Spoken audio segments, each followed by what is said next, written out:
Wellspring. Wellspring is the Domestic Violence and Sexual Assault Services Agency for Saratoga County. And I'm Maggie Frank. I'm the CEO. I'm Megan Rabbit. I'm the Director of Programming. And I think one of the things that we're asked most often when we're talking about kids is, how do I talk to my children about consent? Normally parents ask that question when their high schooler is about to go off for college and they're really worried about this new world they'll be in and all they've heard about, maybe sexual assault on campus or unhealthy relationships. And I think one of the things we talk about here is you've got to start talking with your kids about consent way sooner than that. Like right when they're little ones. You have some little ones. I do. And I think one of the most important things for me as a parent is really trying to instill these kind of things at a young age, right? So, for example, say my child, I'm in the middle of tickling them, and they're laughing uncontrollably, but they're also yelling stop.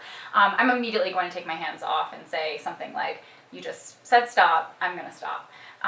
Similarly, if I go up to my 4-year-old and want to pick her up and I see that she kind of flinches, I'm going to stop what I'm doing. And I think beyond that really is, definitely stopping the action, but then describing what I'm doing to my child so that they can understand that these two things mesh and they can put the pieces together. So for example, I'm going to say something like, "Mommy's stopping now because you said stop." And that also empowers them and lets them know that their voice matters. Yeah, so they have agency in their own relationships.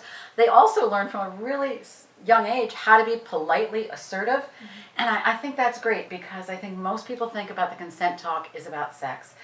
And parents are like, "I don't even know how to start this. I don't know where to begin." But if you begin really early, it makes it a lot easier. But if you didn't begin then, you still haven't missed the boat.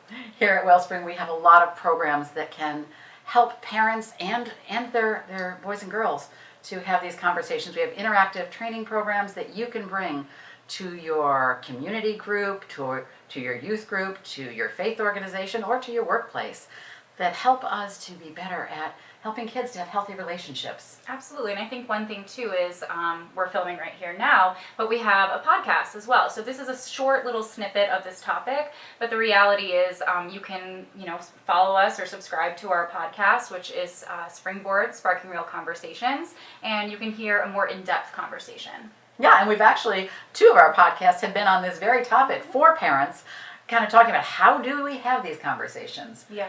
We also have a newsletter that goes out every month. It's an electronic newsletter that you can sign up for. Just go to wellspringcares.org, where we talk about programs that we have, we talk about ways that you can get involved, and we invite you to be our partners in ending relationship and sexual abuse in our community. Absolutely.